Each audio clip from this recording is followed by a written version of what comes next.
हो, तर हा जो लेख ॲक्चुअली मी जो लिहिला होता, तो म्हणजे एका पत्रकारांनी लिहिण्यास सांगितला होता हा विषय देऊन आणि त्या अनुषंगाने तो लेख लिहिताना जाणवलं, की अर्थातच विषय जो होता तो पोपशी निगडीत होता. तेव्हा म्हटलं, की पोपचा जो काही बॅकग्राऊंड आहे थोडंसं ते एक वरवरून आपण उल्लेख करावा आणि त्यात अशी एक माहिती जी प्रबलरित्या वेस्टर्न मीडियामध्ये रिपोर्ट झाली आहे, ते म्हणजे हे प्रथम जेजुईट पोप आहेत किंवा प्रथम येशू संघीय पंथातले असे किंवा संघातले असे धर्मगुरू आहेत. आणि त्याची सुरुवात करून बाकीचा सगळा विषय मांडला होता. तर नंतर मग ते फादर कोरियानी ते नंतर आम्ही प्रत्यक्ष भेटलो होतो. ते म्हणाले, की "नाही, ते पंथ आणि संघ यामध्ये फरक असतो. पंथ म्हणजे प्रोटेस्टंट पंथीय म्हणजे जे धर्मापासून सेपरेट होतात विचार प्रणालीपासून त्यांना पंथ म्हणतात आणि संघ म्हणजे मूळ विचारधारेला बळकटी आणणारे वगैरे." तर म्हटलं तो त्यांनी ते चूक एक टेक्निकल शब्दप्रयोग आपण म्हणूया. म्हणजे असेल मान्य म्हणजे काही हरकत नाही ते करायला. पण त्यांचा असा मुख्य विषयाशी काही आक्षेप नव्हता. ते म्हणाले, की हे होतं, हे आहे. ते त्यांनी कबूल केलं ते.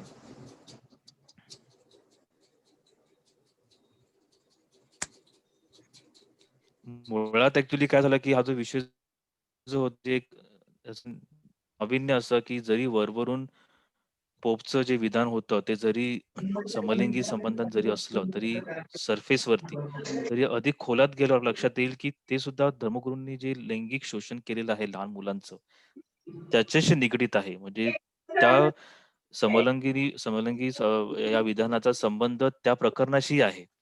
त्यामुळे मला हे खूपच इंटरेस्टिंग वाटलं.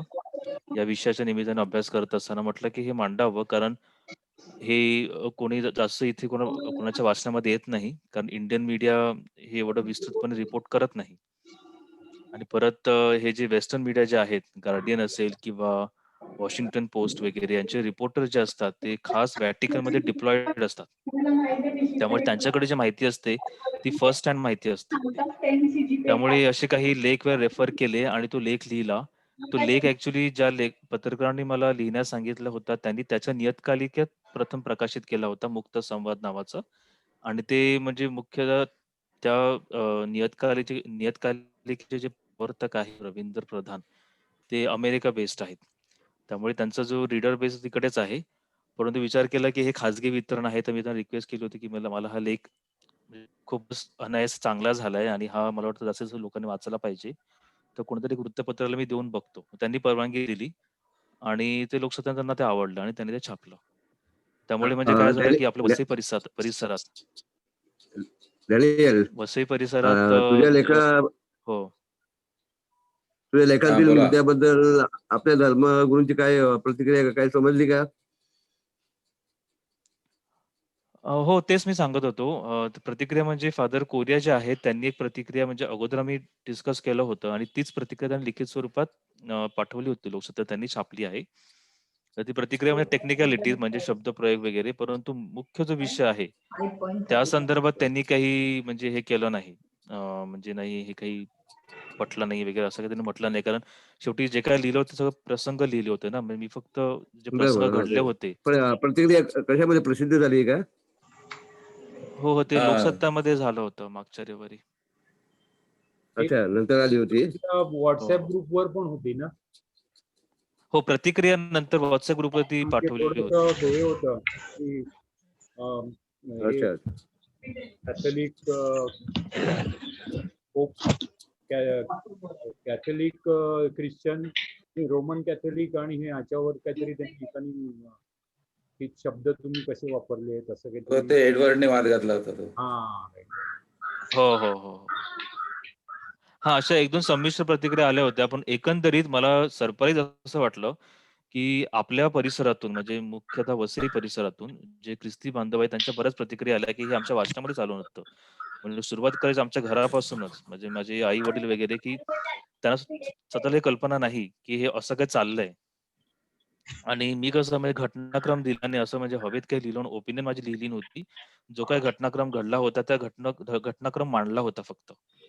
आणि त्यामुळे ते सर्वांना ते थोडंसं म्हणजे अपील झालं, की हो असं घडतंय म्हणजे. काही तरुणांच्या प्रतिक्रिया आल्या, की आपल्याकडे अशा विषयासंबंधात लिखाण केलं गेलं पाहिजे. लोकांना याची कल्पना आली पाहिजे. अशी प्रकरणं आपल्याकडे घडू शकतात. अशाही प्रतिक्रिया होत्या. याच्यामध्ये डॅनियल हे जे आपले जेजुएट पंथीय जे आहेत ते आपले फादर वेन्सी म्हणतात त्याप्रमाणे थोडेसे आउट ऑफ द बॉक्स विचार करतात. हॅलो. हो. म्हणजे आणि त्यामुळे हां. हो, बरोबर. ख्रिस्ती बोला. धर्माची जी काही व्यवस्था बदल होण्याचा प्रकार आहे किंवा त्यांच्यामध्ये सुधार होण्याचा प्रकार आहे तो त्यांच्यामुळेच होतो असं दिसतं. म्हणजे हे जे आपले चर्चमध्ये असणारे रेग्युलर फादर आहेत सेक्युलर, हे जैसे स्थेयवादी आहेत. म्हणजे जसं आहे तसंच ठेवायचं. परंतु हे जेजुएट जे आहेत हे प्रत्येक वेळेला त्या परिस्थितीला अनुसरून तिथल्या वातावरणाप्रमाणे तिकडच्या राजकीय व्यवस्थेला वगैरे चॅलेंज करतात.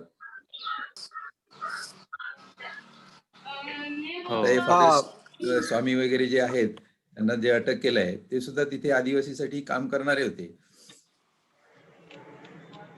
हो. दानियल, एक मिनिट सर. मला हा. एक इथे फादर कोरियानी सांगितलं की जेजुएट साठी 12 वर्ष लागतात आणि आपल्या ह्यांच्यासाठी 6 वर्ष. एक्झॅक्टली काय आहे ते दोघांमधला तो हो. फरक? म्हणजे यांना हो. तर ते हा, हो. आम्ही जेव्हा चर्चा केली होती, हम्म, तर त्यांचं म्हणणं असं आहे, की पाठ्यपुस्तक किंवा जो थिओलॉजी जो काही अभ्यास आहे, तो एकंदरीत सारखाच आहे.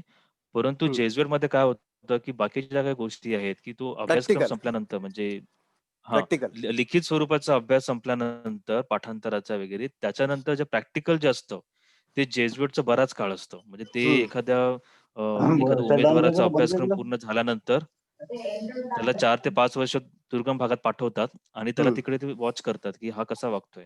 अकॉर्डिंगली त्याला ते हे करतात. धर्मगुरू म्हणून त्याला ते दीक्षा वगैरे देतात. ॲक्चुअली तो अभ्यासक्रम तो पण अभ्यासक्रमच झाला ना. हा, पण ऍक्च्युली 12 अभ्यासक्रम वर्ष बरोबर आहे. तो अभ्यासक्रमच झाला. प्रॅक्टिकल हां, मग असल्यामुळे ते डिबेटेबल आहे. महत्वाचं पण आहे ते ठीक खरं आहे म्हणजे. ते. हो, हो. नाही, इट्स ओके. म्हणजे फादर पण दिशाभूल झाली थोडक्यात. त्यांना असं सांगायचंय की जे आम्ही जे आपले जे फादर आहेत ते सेक्युलर आणि हे ह्याच्यात फरक नाहीये त्यांच्या शिक्षणात, असं त्यांना इनडायरेक्टली दाखव. पण तो फरक आहेच ना मुळात. कारण ते 12 वर्ष फरक जाणवतो. 6 वर्ष अभ्यास करतात, 6 वर्ष प्रॅक्टिकल करतात. तुम्ही प्रॅक्टिकल काहीच करत नाही असं त्याचा अर्थ झाला ना. हॅलो. हो, हो. बोला. हा, म्हणजे मला काय सांगायचंय की तो मुद्दा आता त्यांनी पेपरला दिला ते सगळं ठीक आहे. पण माझं म्हणणं असं की तुमच्यात आणि त्यांच्यात फरक हा अभ्यासाचा आहे. प्रॅक्टिकल उलट चांगली गोष्ट आहे. म्हणजे मी म्हणेल थेरीपेक्षा तो अतिशय महत्वाची गरज आहे त्या दृष्टीने. नाही, प्रॅक्टिकलच नाही तर त्यांना विचाराचं खूप जास्त मोठं एक्झॅक्टली स्वातंत्र्य प्रॅक्टिकल आहे. असल्यामुळे विचाराचं प्रॅक्टिकल तर स्वातंत्र्य होतं आहेच. माणूस. परंतु हा, विचाराचं सुद्धा स्वातंत्र्य आहे. कारण फादर वेन्सीने सांगितल्याप्रमाणे त्यांनी इतर धर्माचा अभ्यास करणं आणि आपल्या धर्माला प्रश्न विचारणं या लेवल पर्यंत ते जातात. ते जातात बरोबर. म्हणजे खरी गोष्ट हे आपले जे फादर आहेत ते असं ते कधीच करताना दिसत नाही. ते बिशोबाच्या पुढे जात नाही. बिशोबानी बोललं ते हा. ग्राह्य धरतात. म्हणजे ऍटलीस्ट मीटिंग पुरतं तरी मागे काय बोलतात काय करतात ती गोष्ट सोडूया. पण ऑफिशियली ते थोडेसे ऑबिडियंट राहतात बिशोबांची. ते त्याला तिथे मुभा नाहीये थोडक्यात. हॅलो मुभा हॅलो नाहीये. हा. हॅलो. हा, बोला. कोण बोलतोय? आलमेडा बोलतोय. हा, या बोला. निर्मळचा आलमेडा हैदराबाद बँगलोरचा नाही, निर्मळचा आलमेडा बोलतोय. हा. वेलकम. आणि तुमचं मी तोंड दाखवा. अशासाठी बोलतोय की दोघांमध्ये खूप फरक आहे. दोघांमध्ये फरक बराचसा आहे. हे आपले सेक्युलर किंवा धर्मपंथी प्रिस्ट आहेत, त्यांना स्वतःचं बँक अकाउंट असतं, स्वतःची इस्टेट असते. आहेत की नाही? बरोबर. हा, भुईगाव होते त्यांनी केवढे शेअर विकून पैसे कमावले. आता तुमच्या फर्नाथकडे आहेत, त्यांच्याकडे केवढी इस्टेट आहे. हा एक मूलभूत फरक आहे का? नाही, तो मूलभूत फरक आहे. कारण जेजुएट मध्ये, येशू मध्ये किंवा फ्रान्सिस्कन मध्ये किंवा कॅप्युचियन मध्ये there is no personal account. आता कोणी चोरून ठेवत असेल तर गोष्ट वेगळी, पण अंडर त्यांच्या राहणीच्या किंवा मिशनच्या प्रिन्सिपल मध्ये they should not have and could not have personal property. Everything belongs to the community. They take oath of poverty. पण यांना पण ती कंडिशन आहे मला वाटते. ह्यांचं असं आहे की हे आपलं पैसे वाटेल तसे ठेवू शकतात, पैसा पगार घेऊ शकतात, गरज असली नसली तरी सुद्धा ही गोष्ट नाही, आहे. पण त्यांना ते बंधन नाहीये का? नाही मी कोणाला? सर एक मिनिट आपल्या- सांगतो. हा. हॅलो बोला ताई. हॅलो हॅलो एक मिनिट सर, जे कॉंग्रिगेशन आहेत ना त्यानुसार फ्रान्सिस्कन, कॅप्युचिन आणि जेजुईट यांना ओथ ऑफ पोवर्टी घ्यावी लागते. ओथ ऑफ पोवर्टी घेतली म्हणजे ते जसं सांग अकाउंट हँडल करू शकत नाहीत, पैसे त्यांच्या नावावर ठेवू शकत नाहीत वगैरे असं होते. आणि आपले जे डायसिजन फादर्स आहेत त्यांना ओथ ऑफ पोवर्टी घ्यायची गरज नसते, ते घेत नाहीत. आणि त्यामुळे जे बँक अकाउंट वगैरे ते ठेवू शकतात. आता हे म्हणजे फॅक्ट आहे. नाही नाही मला तो प्रश्न नाही. माझा प्रश्न असा आहे की हे जे सेक्युलर आहेत यांना अधिकृत बँक अकाउंट ठेवायचा अधिकार आहे का? अनधिकृत मला म्हणायचं नाही. ते कोणी काय करतं ते मला सोडून द्या. पण आहे म्हणजे- आहे अधिकृत आहे. आहे. तो आहे अच्छा. हे तुम्हाला ह्याच्यासाठी ना तुम्हाला ना आता सिव्हिल लॉ आणि कॅनन लॉ बघायला लागेल. कॅनन लॉ मध्ये कॅनन लॉ नुसार डायसिजन फादर्सला पूर्ण अधिकार आहे आणि सिव्हिल लॉ मध्ये सगळ्यांना अधिकार आहे. सिव्हिल लॉ त्याच्या आड येत नाही. नाही, पण Even मी असं ऐकलंय तुम्ही जो मुद्दा मांडला ना की ते फादर बिशपांच्या विरुद्ध बोलत नाहीत, कारण ते कॅनन लॉ नुसार प्रोहिबिशन आहे. कॅनन लॉ नुसार हायरार्की मेंटेन करायची असते. जो लीडर असणार त्याचा शब्द शेवटचा असणार. त्यामध्ये ते असे शब्द वापरतात ना, हिज एमिनेन्स, हिज लॉर्डशिप. हा, because it is as per canon law, not as per civil कारण लॉ. त्यांचं जे वरिष्ठ आहेत त्यांना त्यांनी त्या पद्धतीने मान दिला पाहिजे आणि त्यांच्या आज्ञेत राहिलं पाहिजे. त्यांचा आज्ञाधारकपणा हे त्यांच्या व्रतापैकी एक व्रत आहे. आणि ते महत्वाचं फरक आहे. येस हो. ट्रू. फादर मायकेलजीने मोडलं त्यामुळे मग त्याला शिक्षा दिली असं आहे. बाहेर आणि काढलं. हा, हे सर त्यामध्ये बेसिकली कसं आहे, आपला प्रॉब्लेम असं होतं की सिस्टम आपण मध्ये ना बोला. सिस्टम मध्ये राहायचं नसेल, तुम्हाला सिस्टमच्या विरुद्ध काही करायचं असेल, मग तुमच्यासाठी व्यवस्था तिथे केलेली आहे. तुम्हाला कुठे टाकायचं, तुमची काय व्यवस्था करायची, ते सगळं ठरलेलं आहे त्यांचं. एक्झॅक्टली तोच मुद्दा मला होता की आपण सिस्टमला सर्वजण हात नाही लावायचा.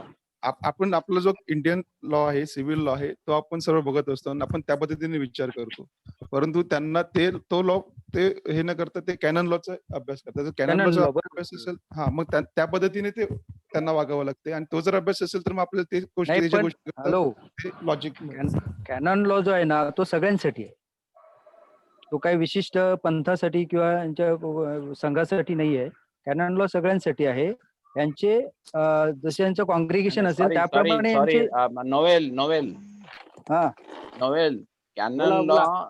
जरी सर्वांसाठी असला तरी canon law is not as applicable to diocesan prisoner जसा अप्लिकेबल आहे तसा येशू संघीय किंवा कॅप्युचिन किंवा यांना नाही. त्यांचे बिशप वेगळे आहेत बघ. त्यांची पद्धती आणि ह्यांच्या पद्धतीत सुद्धा फरक आहे. तो it is not exclusive applicable. General म्हणून ते घेतात. Canon law is not applicable to all this 3 persons म्हणजे कॅप्युचिन, फ्रान्सिस्कन्स आणि जेजुइट. येशू संघीय. आणि इव्हन त्यांना असे असतं ना की जेजुएट लोकांना जे बिशप आहेत त्यांच्याकडून ऑर्डर पाळायचं बंधन नसतं. त्यांच्या ऑर्डर मध्ये नसतात येस ते. म्हणजे दे कॅन डिस्कस. त्यामुळेच मी ते लिहिलं की ते म्हणजे वेगळेच आहेत एका अर्थाने. म्हणजे पंथ ते वेगळे म्हणणं आहे तर- म्हणजे त्यांना ख्रिस्ताने ते वेगळे सांगितलेला आहेत म्हणून पोप वेगळे आहेत ना. बरोबर. आणि हो. कॉंग्रिगेशन त्यांच्या कॉंग्रिगेशनचे सुद्धा रूल, इंटरनल रूल असतात. तर त्यांचा जर रूल असेल त्या पद्धतीने ते वागतात. नाही, पण त्यांचे पोप जर ब्लॅक पोप म्हणून वेगळे पोप आहेत तर हे पोप सगळ्यांचे पोप म्हणून कसे आहेत? Listen black pope is something different than this. ते काय जेजुएटशी संबंधित नाही का? नाही आता मग ह्याच्यासाठी एक 40 मिनिटाचं लेक्चर घ्यावं लागतं. नाही, पण ते मागे जेव्हा ते आले होते ब्लॅक पोप आपल्याकडे, तेव्हा फादर वेन्सीनी सांगितलं होतं की हे आमचे पोप आलेत म्हणून असं. नाही black pope in the sense त्यांना ते हे लोक म्हणजे ते आपल्या पोपच्या बरोबरीचे म्हणजे जगात कंट्रोल कसं आहे, कंट्रोल जे आहे ते जनरली असं सांगितलं जातं की ख्रिश्चन धर्माचा कंट्रोल पोपकडे आहे, जो पोप इटलीला असतो. आता त्यांचे जे ब्लॅक पोप आहेत म्हणजे येशू संघीय आहेत त्यांचं जसं आता रोमन कॅथलिकचा हेड आहे तसं त्यांचं हेड असू शकतो. आता नाही, पण कसं रोमन कॅथलिक हे येशू संघीय रोमन कॅथलिक नाही का? नाही, येशू संघीय हे रोमन कॅथलिकचा एक भाग आहेत. दे आर नॉट पार्ट म्हणजे exactly they are not Roman Catholic म्हणजे त्यांना रोमन कॅथलिक सारखा अख्खा कॅनॉन लॉ अप्लिकेबल नाही. अच्छा, मग त्यांना सूट दिली एक का विशेष? येस म्हणजे आपले कसं आहे मला की वाटते यामध्ये आपल्याला फादर वेन्सी अधिक चांगली माहिती देऊ शकले. पण मी सांगतो तुला त्यामुळे ते they are not together. Black pope जो आहे तो त्यांचा पोप म्हणून, त्यांचा जो वरिष्ठ आहे जागतिक लेवलला, त्याला ब्लॅक हम्म. पोप बोलतात. नाही आतापर्यंत म्हणजे ब्लॅक आणि पोप झालाच नाही. म्हणजे तो झालाय, तुम्ही जो पोप सांगता तो वेगळा आहे. आणि आपले येस, इटलीमध्ये जे पोप आहे त्याच्यामध्ये तो आतापर्यंत हा ब्लॅक आता पोप जो झालाच पोप नाही. झालाय तो आणि येशू तो होऊ संघीय नये. प्रिस्ट मधला झालेला आहे. हा, तिथे आता सुद्धा ब्लॅक अँड व्हाईट हा भेद पाळला जातो. नाही हा नोएल, नाही तुम्ही जे म्हणताय ना ब्लॅक पोप, ते म्हणजे कृष्णवर्णीय म्हणताय. इथे ब्लॅक पोप हा जो शब्दप्रयोग आहे तो म्हणजे जेजुईट लोकांचे पोप, ते म्हणजे नाही नाही तसंही नाही. त्यांना व्हाईट. पोप म्हणण्यापेक्षा त्यांचा इन्चार्ज म्हणायला लागेल आपल्याला. आता ते ब्लॅक पोप हा. म्हणतात ते एक भाषेसाठी, म्हणजे एक एवढा मोठा येशू संघीय आहे म्हणून कदाचित त्यांना ते त्या पद्धतीने हे केलं. बाकी ते दे आर कम्स अंडर पुन्हा पोपच्याच अंडर येताना, म्हणून ते पोप झाले येशू संघीयाचे. फ्रान्सिस, फादर पोप फ्रान्सिस, हम्म. असा त्याचा अर्थ आहे ना. मला आता वाटतं या त्या विषयावरती ब्लॅक एकत्र पोप सिस्टर जे बोलूया. आता आहेत अरे ते पण बोलून येशू म्हणजे एका संघीयचे बाजूने प्रमुख ऐकून तर आहेत. घ्यायला पाहिजे की नाही. If you talk in sequence one can understand. If you don't want to discuss in sequence you can't understand. एक अननेसेसरी अवर्ड बोला त्यांची बोला तुम्ही थेअरी जी बोला. आहे, हा. सिक्वेन्स काय तो बघायला पाहिजे की नाही, की आतला फरक काय आहे. आज हा जो पोप आहे हा येशू संघीय आजपर्यंत सेक्युलर म्हणजे कॅनॉन लॉने अपवाद केलाय की हा पोपला केलं. आजपर्यंत कोण होते? आजपर्यंत सगळे जे सेक्युलर आहेत, ज्याला धर्मप्रांतीय बोलतो, किंवा हा. जे इटलीच्या पोपला सुप्रीम म्हणतात, ते सगळे पोप होत होते. कुठलाही जेज्युएट बिशप, कुठलाही फ्रान्सिस्कन बिशप किंवा कार्डिनल आजपर्यंत पोप झाला नव्हता रोमन कॅथलिकचा. आता ह्या वर्षी किंवा जेव्हा ह्यांची तेव्हा त्यांना वाटलं की ही मंडळी अशी आहे की आधुनिकपणा आणतोय, आधुनिकपणा आणावाच लागेल. आणि ते कधीपासून चाललं? 1992 पासून, जेव्हा पोपने डिक्लेअर केलं की गॅलिलिओला जी शिक्षा दिली ते चुकीचं आहे. म्हणजे देवाने पृथ्वी निर्माण केली नाही, पृथ्वी निर्माण हे मान्य केलं. आता हा जो बदल आहे, जो खूप प्रचंड ताकदीचा बदल धर्मात आणणे शक्य नाही ना. आता तो करण्यासाठी कोणी आतापर्यंत प्रयत्न केला 12व्या शतकापासून, म्हणजे सेंट फ्रान्सिस असो की इग्नेशियस लॉयोला, ह्या ग्रुपमध्ये हे आलं. ऍक्च्युली जेज्युएट फादर होते 1931 मध्ये, त्यांनी प्रथम सांगितलं की पृथ्वी फिरते, म्हणून त्यांनी पण सांगितलं 1931 मध्ये की पृथ्वी फिरते, ह्याचे नाही. पण तरी 31 नंतर 92 इतकं अंतर झालं, रोमन कॅथलिक डिक्लेअर केला. तर बेसिक कन्सेप्ट कसं आहे की रोमन कॅथलिक आजही येशू ख्रिस्त येणार आणि येशू ख्रिस्त देवाचा पुत्र आहे, आणि तो निसर्गाच्या विरुद्ध जाऊन निर्माण झालेला आहे, की ज्याला आपण डॉग्मा किंवा थिओलॉजी म्हणतो. डॉग्मा किंवा थिओलॉजी, त्याला ईशज्ञान. तर कॅथलिक म्हणजे कॅथलिक जो पोप आतापर्यंत झालेल्या कुठल्याही पोपची अशी हिंमत नव्हती की येशू ख्रिस्ताच्या आवाज कट झाला. जन्माविषयी शंका घ्यायची. पण जेजुएट शंका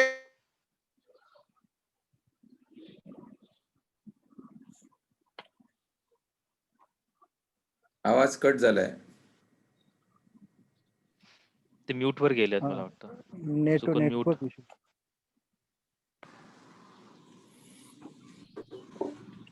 म्यूट झाले, हॅलो, म्यूट झालेत ते. त्यांना आवाज येत. हा, हा बोला. हा तर तुमचा तुमचा माईक आवाज बंद कट झाला झाला होता, मागचं पुन्हा बोला. हा माईक बंद झाला होता. हा असं आहे ना की ह्या आतापर्यंत कसं की पोप हा इटलीचा पोप म्हणजे सर्वसाधारण ख्रिश्चन लोकांचा हेड मानला जातो, आणि तो पोप आतापर्यंत येशू फक्त धर्मप्रांतीय म्हणजे सेक्युलर सेक्युलर. कॅनन लॉ मानणारच असायचा. आता त्यांनी असं ठरवलं की 92 ला हे डिक्लेरेशन झाल्यानंतर आपण त्या म्हणजे ते जे ईश्वरनाची थिओलॉजी आहे त्याच्यात थोडेसे ते पलीकडे गेले होते, आणि त्यामुळे एक सुधारणावादी म्हणून, आणि हा माणूस सुद्धा ह्या माणसाने किंवा बिशप रोमारिओ किंवा बिशप टुटू, डेसमंड टुटू, ह्या लोकांनी आफ्रिकेत केलेलं काम पाहता, जर येशू ख्रिस्त आणि ज्याच्याबरोबर व्हॅटिकन नंतर लिबरेशन थिओलॉजी, मुक्तीचं तत्वज्ञान, लिबरेशन प्रिफरन्शियल ऑप्शन फॉर पुअर, अशा जर गोष्टी घेतल्या आणि ह्या चर्चा जर पुढे न्यायचं असेल तर अशा वृत्तीची माणसं यायला पाहिजे. म्हणून त्यांनी ह्या माणसाला, म्हणजे हा जेज्युएट असून सुद्धा ह्याला पोप केला, आणि त्याचे फायदे दिसतात. कोणाला दिसतात? जगातल्या शहाण्या लोकांना दिसतात.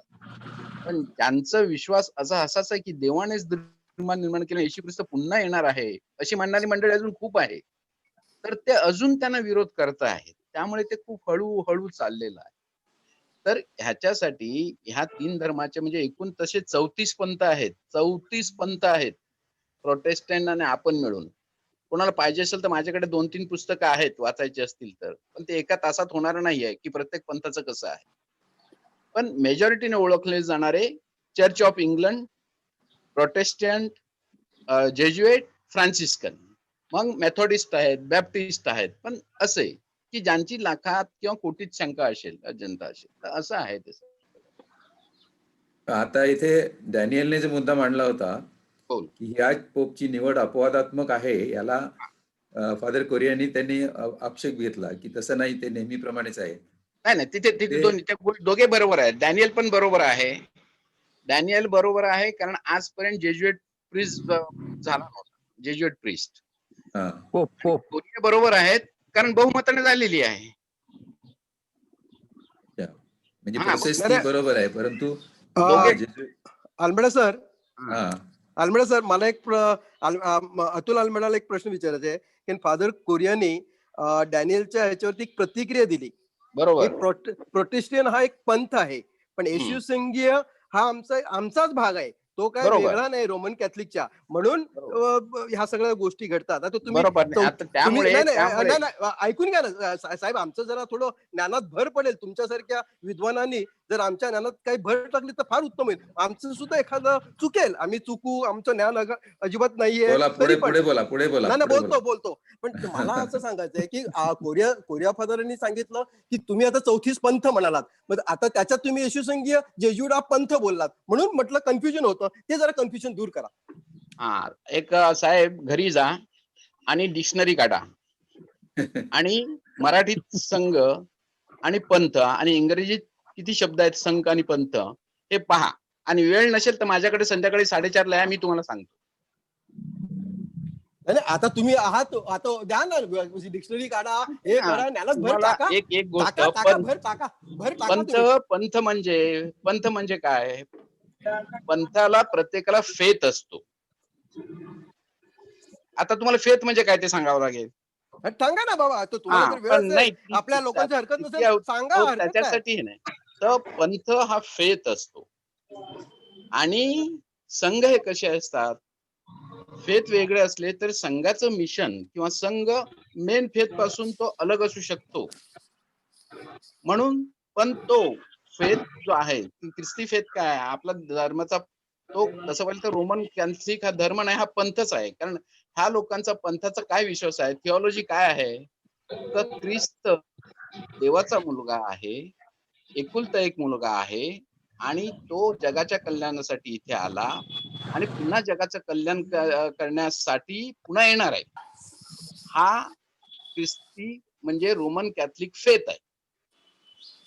तर हा फेथ आणि फेथ ह्या इंग्रजी शब्दाचा तुम्ही अर्थ बघितला तर काय होतं, तर जेवढ्या फेथ आणि बिलीव्ह किंवा बिलीव्ह या प्रत्येक गोष्टीच्या म्हणजे छटा बदलत जातात.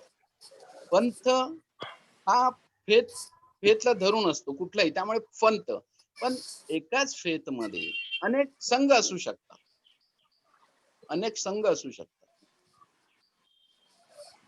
ठीक आहे. आणि प्रत्येकाचे कसं आणि मराठी सगळ्याच धर्मातले किंवा सगळ्याच भाषेतले शब्द कॉमन असू शकत नाहीत. पण बेसिक पंथ आणि धर्मात असा फरक आहे की फेथ वर जो आधारलेला आहे तो धर्म नाही, तर तो पंथ आहे, तो फेथ वर आहे. आणि धर्म काय, जो समाजाची धारणा करून धर्माला पुढे नेतो तो धर्म. तर रिलिजन आणि फेथ ह्याच्यात फरक आहे. आता रिलिजन आणि फेथ ह्यातला अभ्यास करायला पाहिजे की रिलिजन आणि फेथ मध्ये काय फरक आहे. फेथ मुळे रिलिजन निर्माण झालाय की रिलिजन मुळे फेथ निर्माण झालाय, ह्याच्यासाठी इटिमॉलॉजी म्हणजे त्याचा उगम बघितल्यानंतर कळेल की धर्म जे आहेत, बरेचसे जे धर्म आहेत ते फेथ आहेत, म्हणजे ते पंथ आहे. धर्म अशासाठी आहे की तो मानवाच्या कल्याणासाठी आहे. धर्माला तर फेथ असू शकत नाही, पंथ असू शकत नाही. त्याच्यात माणूस आहे बेसिक, आणि माणसात वर्गीकरण करतात म्हणून हे फेथ निर्माण झाले. प्रत्येकाचा फेथ वेगळा. मला येशू शेवटच्या दिवशी उठवणार आहे. असे हे हा जो अभ्यास आहे की फेथ आणि रिलिजन हा कळलं पाहिजे, त्यामुळे ते कळेल. त्यामुळे प्रत्येकाला वाटतं माझं जवळतं म्हणून मी संघ नाव देतो, मी संघटना नाव देतो, मी पंथ देतो, असं आहे. पण हे जे इथे एक मुद्दा असा आहे की अल्मेडा, हा बोला ना. इथे येशू संघीय जे आहेत ते फेथला चॅलेंज करतात असं दिसतं. Yes yes. हा, पृथ्वी फिरते किंवा मरियमच्या पोटी येशू जन्माला आला हे. फादर बेंचिन इथे नाही काय की माऊलीविषयी संशय घेतील की पुरुषाशिवाय तिचा मुलगा झालाच कसा. नाही म्हणजे तुम्ही जे म्हणता त्याप्रमाणे फेथ जर कॉमन असतील तर मग ते असं चॅलेंज कसं करू शकतात? नाही हा म्हणून आता हे चॅलेंज करण्यासाठी तुम्हाला फ्रान्सिस असेसिन, इग्नाशियस लॉयलने, मार्टिन लुथर बाहेर पडला पाहिजे. का बाहेर पडलं ना, मग ह्यांच्यात झालेली जी तडजोड आहे की आपण काम करण्याच्या आपल्या पद्धती वेगळ्या असू शकतील पण आम्ही चर्च सोडणार नाही. अच्छा. हा, आता तुम्हाला माहित नाही फादर वेंचीच्या विरुद्ध कंप्लेंट झाली की नाही बिशपांकडे. बिशपाने कंप्लेंट केल्यानंतर बिशपाने ती कंप्लेंट त्यांच्या याच्याकडे पाठवली आणि त्यांच्याकडे पाठवून त्यांनी सांगितलं की पण आपण हे डिफर केलेलं आहे की कार्यपद्धती वेगळी असली, फेथ आज लोकांना समजून देण्यासाठी कधी कधी हे उघड करावं लागेलच. आणि कारण एकच, कालपर्यंत आपण हे सांगत होतो ना की पृथ्वी देवाने निर्माण केली आहे, पण त्या गॅलिलीच्या क्षमा मागितली की नाही, मग अजून 50 वर्षाने किंवा 10 वर्षांनी लोक सांगतील की पुरुषाचा संबंध असल्याशिवाय स्त्रीशी मुलगा होऊ शकत नाही, अपत्य येऊच शकत नाही. आता आणखीन बळ येतात, ज्याने कोणी वाचलं असेल डेमोस त्याचं, की स्त्री पुरुष वेगळे राहून सुद्धा आता मुलं जन्माला येतील. सायन्स एवढं पण पुढे गेलंय की नाही. बरोबर. आणि तेव्हा काय सांगितलं, लग्नाशिवाय मुलं व्हायचीच नाहीत. म्हणून तुकारामाने बघितलं की लग्न केल्यामुळेच कशाला मुलगा होतील, लग्न न करता सुद्धा मुलं होतील. म्हणून विवाह काय देवाने केलाय का? काय आपला काय थिओलॉजी, लग्न केल्याशिवाय मुलाला जन्म द्यायचा नाही.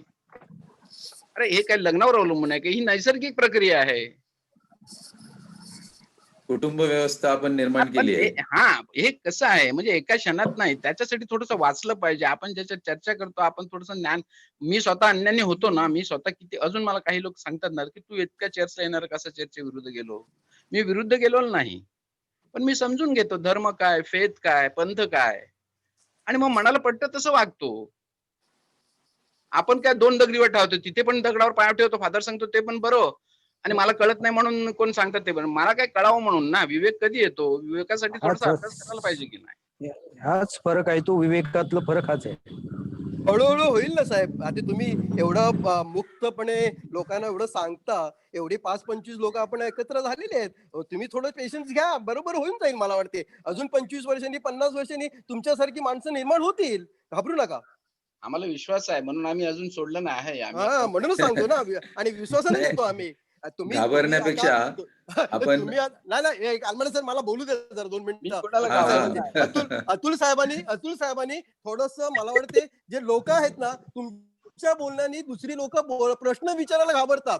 आता आमच्यासारखे तुमच्या जवळ येतात, आम्ही आहोत कमी, याबद्दल वाद नाही, आम्ही मान्य करतो की आम्हाला अजूनही ज्ञान वाढवायचंय तुमच्यासारख्या सानिध्यात राहून. परंतु तुम्ही जरा थोडासा आवाज, बोलणं थोडंसं कुठेतरी, I am sorry to say that, पण लोकांना जर प्रश्न तो अज्ञानाने विचारायचा असेल, तो अज्ञानी सुद्धा असेल, तर त्याचे प्रश्न असतील तर ते त्यांना जरा थोडी समजून घ्या आणि तुमच्यासारखं व्हायला त्यांना तुम्ही पाठिंबा द्या, अशी माझी इच्छा आहे. Please come on. Hello hello, मला सर. हा बोला मॅडम, हॅलो. बोला. हा सर, फ्रान्सिसने जो, म्हणजे डाबरेने जो प्रश्न विचारला ना, त्यावरती आपण मागे एकदा चर्चा केली होती तशी. आणि त्यांनी सांगितलं बघा, आता अतुल अल्मेडाने जे सांगितलं ना, तेच आहे की मार्टिन लुथर हे त्यातून बाहेर पडले म्हणजे त्यांना बहिष्कृत केलं. पण त्यावेळेस ऐकायला येतं आवाज? बोला.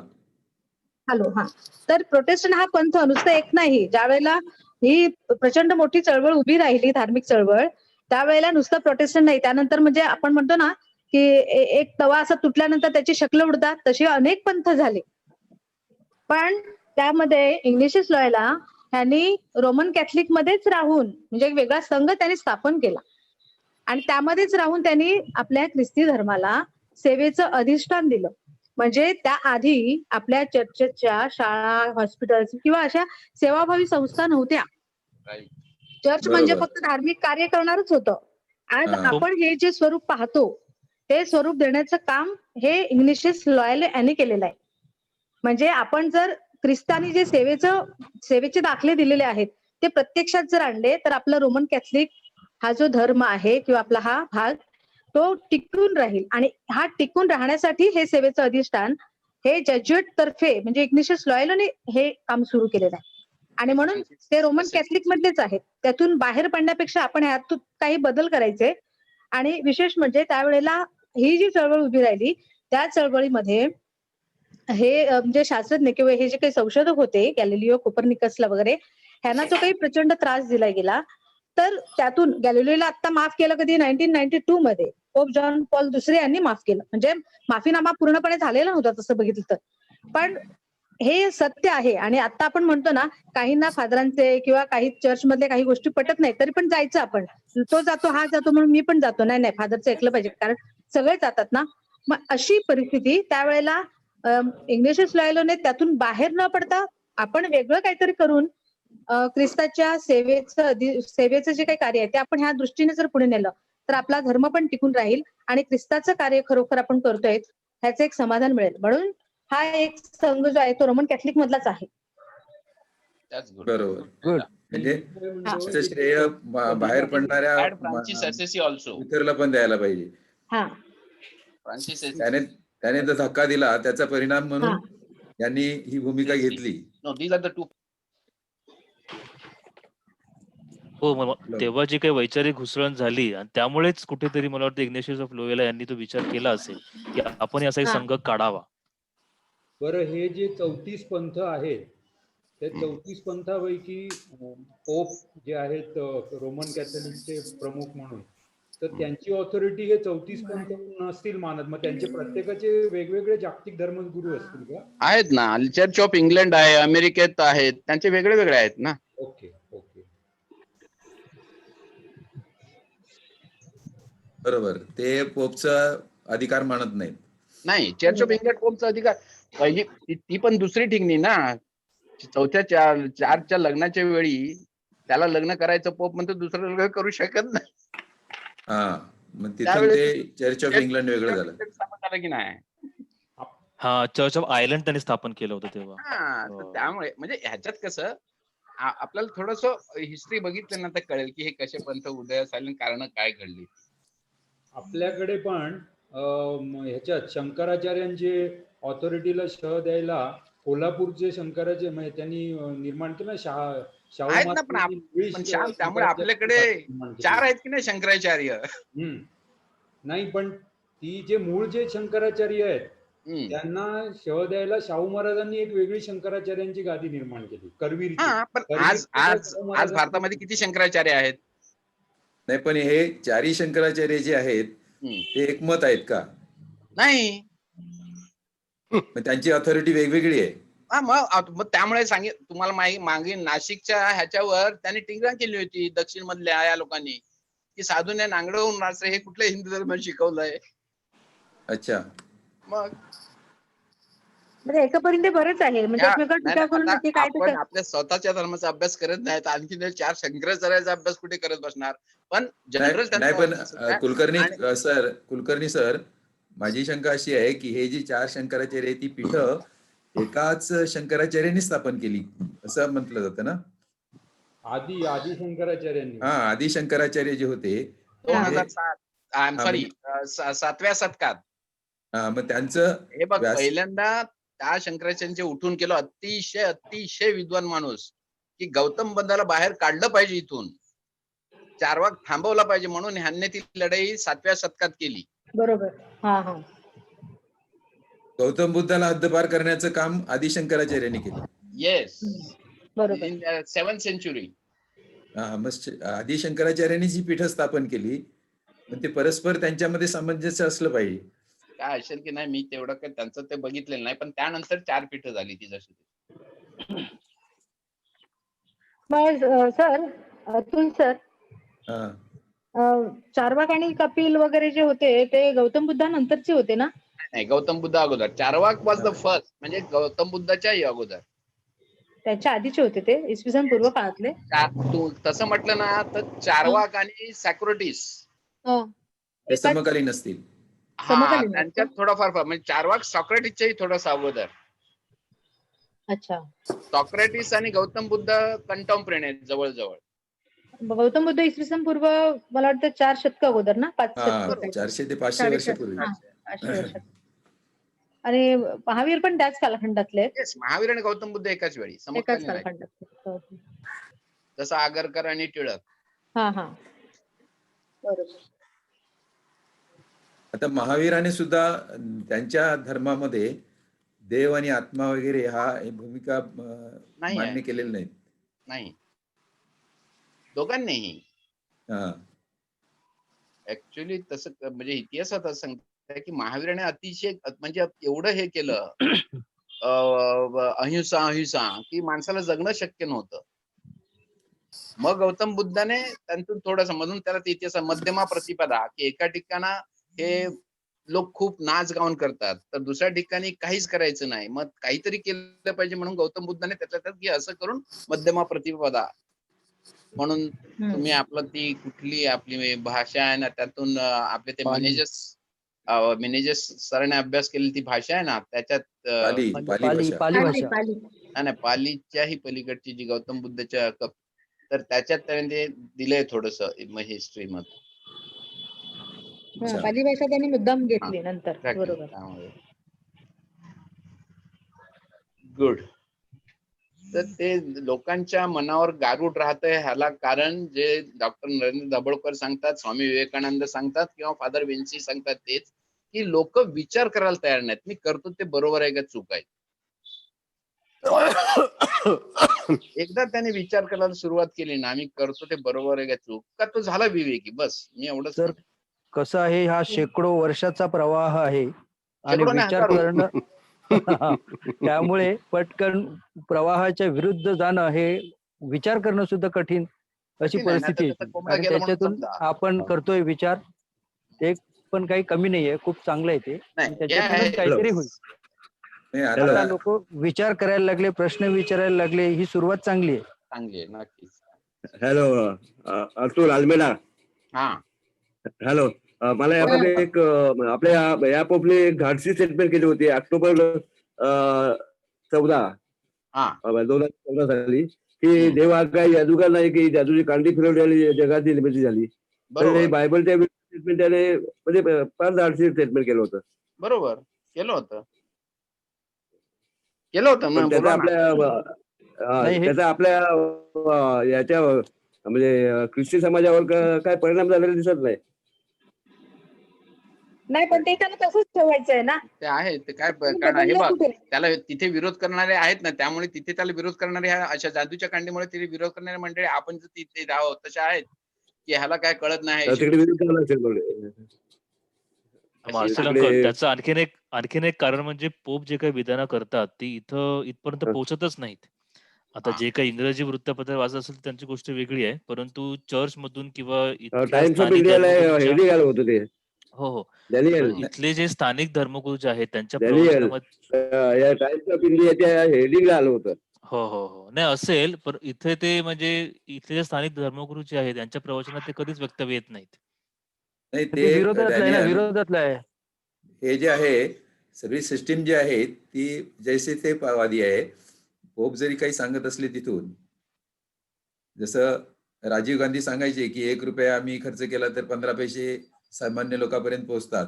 म्हणजे संपूर्ण संघटना जी आहे ती मधले पोहोचवण्याचं काम करत नसेल व्यवस्थित. 11 वाजता संपते मीटिंग आमची. हॅलो. बोला बोला.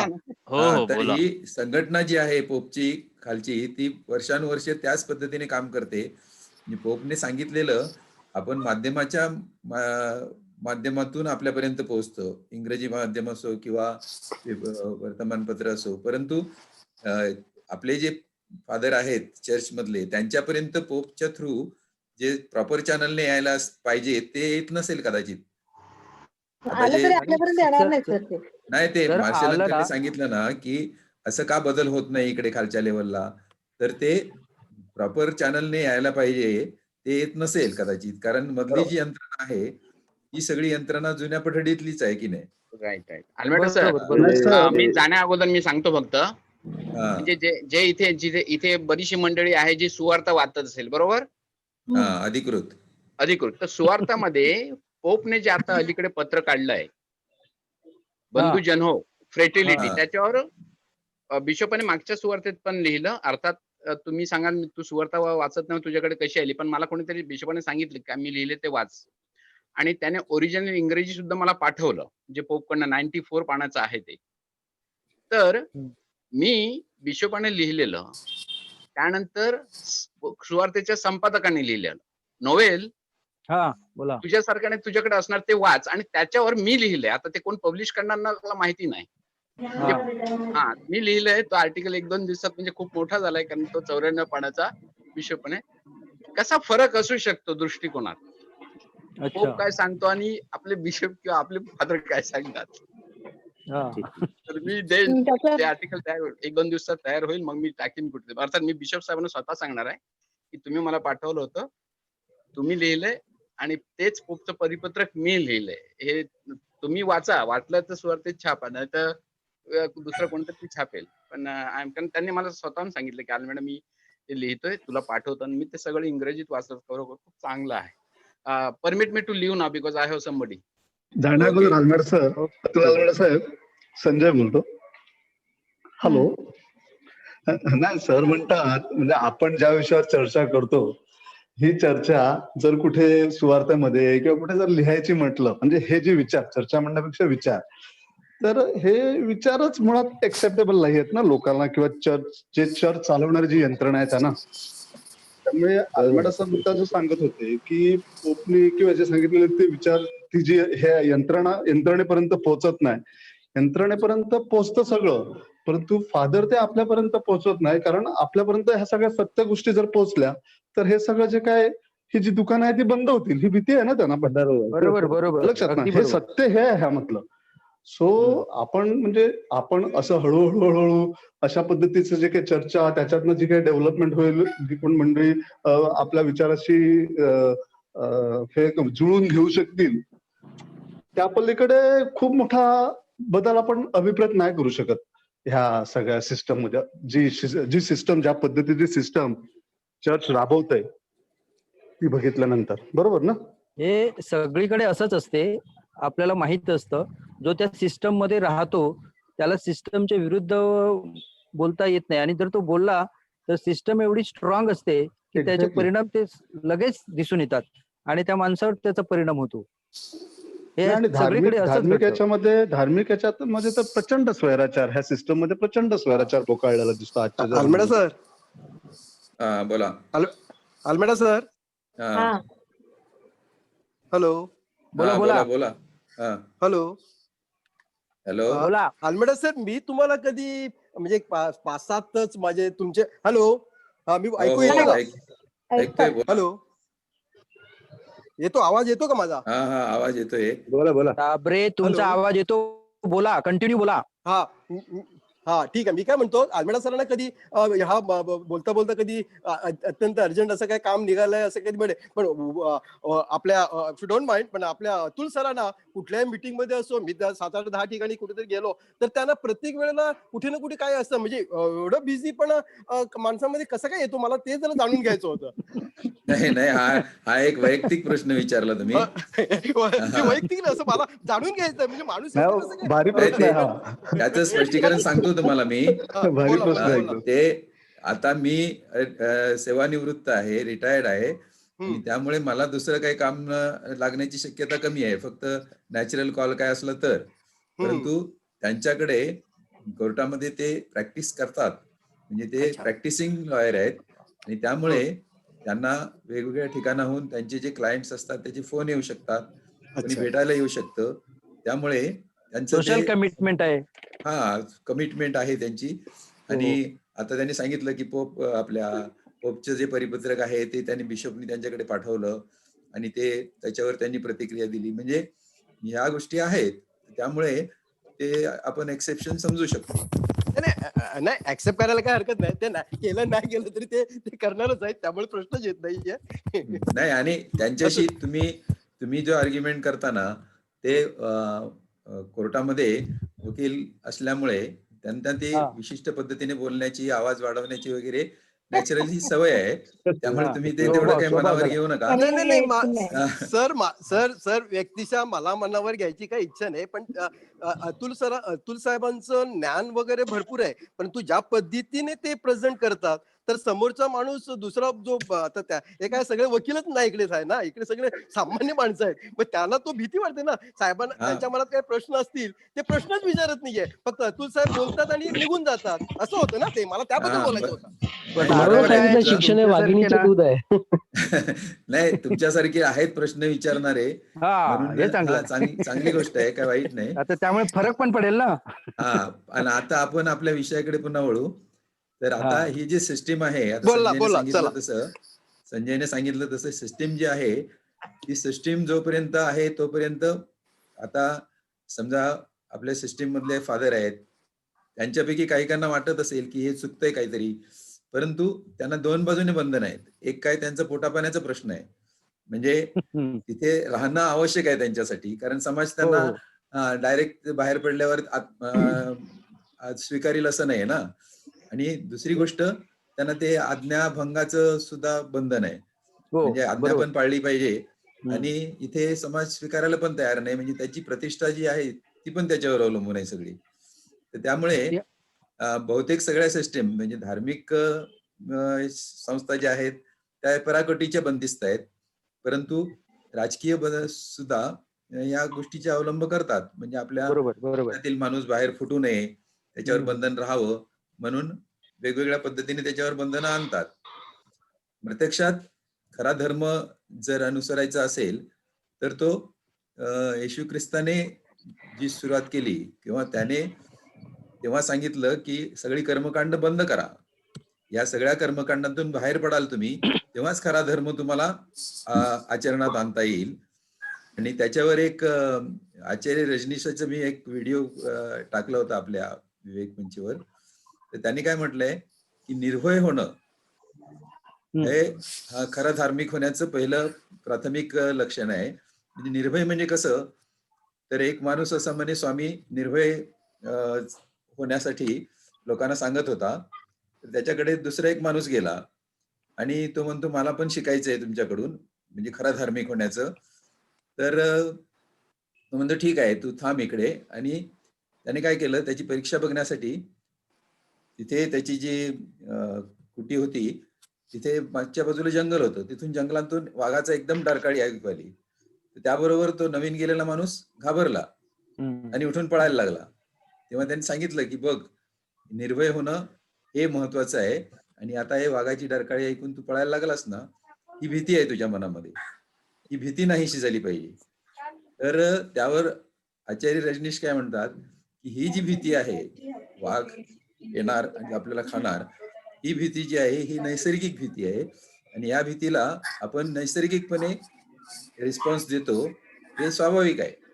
परंतु त्या माणसाने काय केलं, तो गुरु जो होता तो बाहेर आंघोळीला गेला. मधल्या वेळामध्ये हा जो माणूस आला होता त्याच्याकडे शिष्य म्हणून, तो त्याने काय केलं, त्या गुरुची पोथी उघडली आणि पोथीमधला एक मंत्र गुरु जिथे बसतात त्याच्यावर लिहिला. गुरु आंघोळ करून आले आणि बघतात पाय ठेवून त्याच्यावर बसणार त्या जागेवर, तिथे ते मंत्र लिहिलेला आहे. तर तो गुरु लगेच मागे सरकले, म्हणजे हे काय केलंय तू, इथे हा मंत्र लिहिलाय याच्यावर मी कसा बसणार. तर तेव्हा तो शिष्य म्हणून आला होता तो माणूस हसायला लागला. तो म्हणे, गुरुजी तुम्ही पण घाबरता, म्हणजे मी वाघाला घाबरतो पण तुम्ही या मंत्राला घाबरता. म्हणजे हा मंत्र जो आहे हा तुम्ही एवढा पवित्र मानता की त्याच्यावर तुम्ही पाय ठेवायला तयार होत नाही. हे जे आहे हे आचार्य रजनीशाच्या मते ही भीती जी आहे ही खोटी भीती आहे. खरी भीती जी आहे, म्हणजे वाघ आला तुमच्या समोर आणि तुम्ही धावत सुटलात, तर ती खरी भीती आहे, म्हणजे तुम्ही स्वतःला वाचवलं पाहिजे. परंतु एखाद्या धर्मग्रंथामध्ये जे वाक्य सांगितलेलं आहे ते तुम्ही त्याच्यावर मात करू शकत नाही. आणि एखादा जैन माणूस असेल तो चर्चमध्ये जाणार नाही, ख्रिस्ती माणूस असेल तो हिंदू मंदिरात जाणार नाही. ही जी भीती तुमच्या डोक्यात आहे, ही म्हणे खोटी भीती आहे. ही भीती जी आहे त्याच्यावर मात केली पाहिजे. खरं धार्मिक तुम्हाला व्हायचं असेल तर ह्या भीतीतून तुम्ही बाहेर पडलं पाहिजे. आणि त्याच्यासाठी त्यांनी ते एक उंटाचं उदाहरण सांगितलंय की उंटाचा काफिला घेऊन जाणारा एक माणूस असतो. ते 100 उंट असतात आणि ते रात्रीच्या वेळेला एका मंदिराच्या जवळ थांबतात. तर काय होतं, ते 99 उंटाला तो खुंट्याने बांधतो, परंतु एका उंटासाठी खुंटी मिळत नाही त्याला. मग तो पुजाऱ्याकडे जातो आणि पुजाऱ्याला सांगतो की माझ्याकडे एक उंटा आहे, त्याच्यासाठी दोरी आणि खुंटा नाही, तर तुमच्याकडे आहे का? पुजारी म्हणतो काही गरज नाही त्याची, मी तुला सांगतो तसं कर. काय करायचं म्हणे, बाकीच्या उंटांना जसं तू खुंटीला दोरी बांधून बसवलं तसंच त्याला बसायला सांग आणि ती खुंटी तिथे ठोकल्याचं हे कर म्हणे, ऍक्शन कर आणि दोरी गुंडाळण्याचं कर की तेव्हा तो बसेल म्हणे. म्हणे असं कसं, खुंटी नाही दोरी नाही तो कसं काय? ते नाही म्हणे, माणसं सुद्धा तसं ऐकतात तर उंट काय नक्कीच ऐकेल. मग त्याने तो प्रयोग केला आणि खरंच तो उंट बसला खाली. त्याने त्याच्या गळ्याभोवती हात फिरवला, दोरी बांधल्याची ऍक्शन केली, उंट ठोकरायची ऍक्शन केली आणि उंट बसला. मग तो रात्रभर सगळं व्यवस्थित झाल्यानंतर सकाळी उठला आणि बघतो तो उंट खरोखरच बसलेला आहे बाकीच्या उंटाबरोबर. तर मग तो जायला निघाला, ते सगळ्या उंटांना उठवलं त्याने. तर 99 उंट उठले आणि हा 100वा जो उंट आहे तो उठायला तयार नाही. त्याला वाटलं पुजाऱ्याने काहीतरी जादू केली आहे. तो पुजाऱ्याकडे गेला पुन्हा. म्हणे गुरुजी काय केलं तुम्ही हे? तो उंट उठायला तयार नाही. म्हणे त्याची खुंटी आणि ते दोरी सोडली का? ते नाही म्हणे, त्याची दोरी आहे कुठे? ते नाही म्हणे, ती जी दोरी तू काल्पनिक त्याच्या गळ्याभोवती बांधली ना ती सोड पहिली. तर म्हणे असं कसं? ते नाही, तू करून तर बघ. तो गेला आणि उंटाच्या भोवती गळ्याभोवती हात फिरवला, दोरी काढल्याची ऍक्शन केली, खुंटा काढल्याची ऍक्शन केली आणि उंट उठला. याचा अर्थ काय की हे ज्या खुंट्या आहेत धर्माच्या किंवा पवित्र ग्रंथाच्या वगैरे, ह्या खुंट्या सगळ्या ठोकलेल्या आहेत आणि त्या खुंट्याला आपण बांधलेलो आहोत. म्हणजे ह्या खुंट्या प्रत्यक्षात अस्तित्वात नाहीत. तर याच्यावर जेव्हा आपण मात करू तेव्हा खरे धार्मिक होऊ, असं आचार्य रजनीशाचं म्हणणं आहे.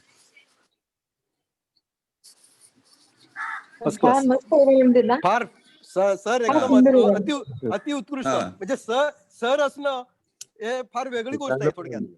हा. शिक्षक तर तुम्ही असल्याचा फार फायदा चांगलं. हा? शिक्षक असल्याचा फायदा म्हटलं हा तेच मी सरांचं मला- पण सर काय? तुम्ही म्हणता त्याप्रमाणे तसंच आहे ना, की मला असं वाटतं ना की आजच्या डेटला धर्माची ही जी काही व्याख्या म्हणा किंवा जी काही अंमलबजावणी ज्या पद्धतीने होते ती हा. सगळी भीती दाखवूनच होते ना.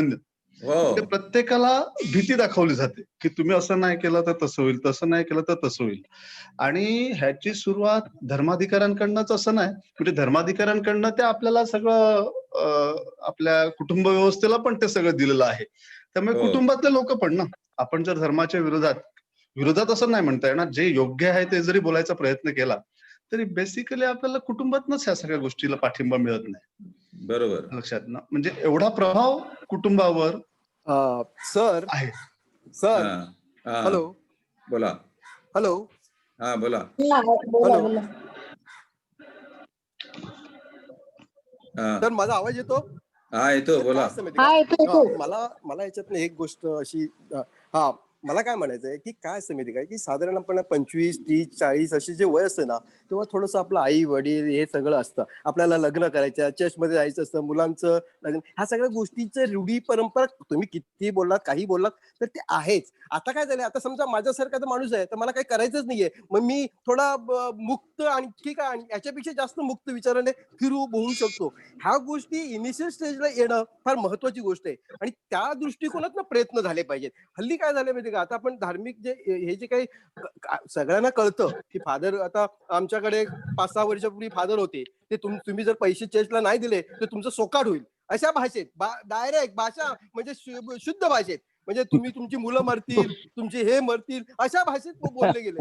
पण ते होते ना, तर ते लोकांना काय माहिती नाही का? माहिती आहे. पण आता काय झालंय, काहीकांची लग्न करायची आहेत, काहीकांची काही अडचणी आहेत, ह्याच्यामुळे हे सगळं गोष्टी आहेत. सगळ्यांना, बऱ्याच लोकांना काही कळत नाही असा भाग नाहीये. कळायला सुद्धा वय लागते ना, आणि त्या वयानुसारच कळतं असं मला म्हणायचं आहे. बोला आपण. मांजरीच्या घरात घंटा कोण बांधणार असं सगळ्यांचं झालंय म्हणजे थोडक्यात. डाबरे डाबरे, आता तुम्ही जे बोललात ना, बोला. तो अनुभव मला पण आलाय. म्हणजे काही काही फादर्स ना, म्हणजे अक्षरशः असे शाप देण्यासारखी भाषा करतात. म्हणजे निर्मळला पण असे 2-3 धर्मगुरूंचा मी प्रत्यक्ष अनुभव घेतलाय. आता नाव सांगत नाही त्यांचं. नाही, नाव कशाला ते सांगायचं. तशा पद्धतीने बोलणारे फादर असतात, या मताशी मी सहमत आहे. असे अनुभव शेअर करायचे असतात, आपलं वर्षभराचं सेशन घ्यावं लागलं. 1 तासामध्ये आपलं नाही, पूर्ण असू द्या. नाही. मला म्हणजे याचा अर्थ लोकांना माहित नाही असं नाही, म्हणून काय लोकांनी सगळं घरातलं दारातलं विकलं आणि चर्चला दिलं असं नाहीये. लोक सुद्धा हुशार आहेत. फक्त काय झालंय, त्याच्यातनं बाहेर पडणं ह्याच्यासाठी थोडस, आता मला वाटते माझी मुलं पिलं सगळं झालेलं आहे व्यवस्थित. आता मी मुक्त काय, त्याच्यापेक्षा आणखीन मुक्त काय असेल ते करायला तयार होईल. पण जी अजून लहान आहेत त्यांना तो प्रॉब्लेम आहे सर. आता फादरांची गरज नाही का तुम्हाला? नाही ना, वैचारिक नाही म्हणत मी, पण वैचारिक बरेचसे लोक आहेत आपल्याकडे सुद्धा, बरीचशी लोक वैचारिक आहेत. पण प्रॉब्लेम हे असे आहेत. नाही, कसं झालंय माहितीये का, आता आपण जशी विवेकी मंडळी असा सगळा नवीन विचार करायला लागलोय, तसं ते सुद्धा नवीन नवीन मार्केटिंगचे सगळे फंडे, नवीन नवीन सगळ्या पद्धती अवलंबतात ना. म्हणजे जसं एक लोकांना कळतं असा जो एक भाग आहे, तसा प्रचंड तरुणींचा ओढा सुद्धा काही प्रार्थना संघ हे ते ह्याच्यामध्ये, आणि मग त्याच्या थ्रू त्याचं सगळं हे करणं, हे सुद्धा चर्च बऱ्यापैकी करतंय ना. म्हणजे ते पण आपण नजरअंदाज नाही करू शकत. म्हणजे एका ठिकाणी आपण हा प्रयत्न करतोय की लोकांमध्ये अशी जागृती व्हायला पाहिजे, वेरॅज दुसऱ्या ठिकाणं तो पण प्रयत्न केला जातो की त्यांचं प्रस्थ कसं अजून वाढेल, त्यांचं महत्व कसं वाढेल. मग ते त्याकरता अनाठाई भीती लोकांमध्ये निर्माण करायची आणि त्या निमित्तानं सगळं हे करायचं. ज्याच्या त्याच्या अस्तित्वाचा प्रश्न आहे. अस्तित्वासाठी प्रत्येक जण बरोबर झगडणारच. बरोबर. आणि ते त्यांना टिकवायला पाहिजे ना. हो. त्याच्यातूनच जर एखादा, आता तेव्हा फादर बेन्सीचं उदाहरण आलं, तर बाहेर पडलं की मग त्रास सुरू होतो. आत राहून बंड करता येत नाही. बंड करायचं असेल तर बाहेर पडावं लागतं. बरोबर.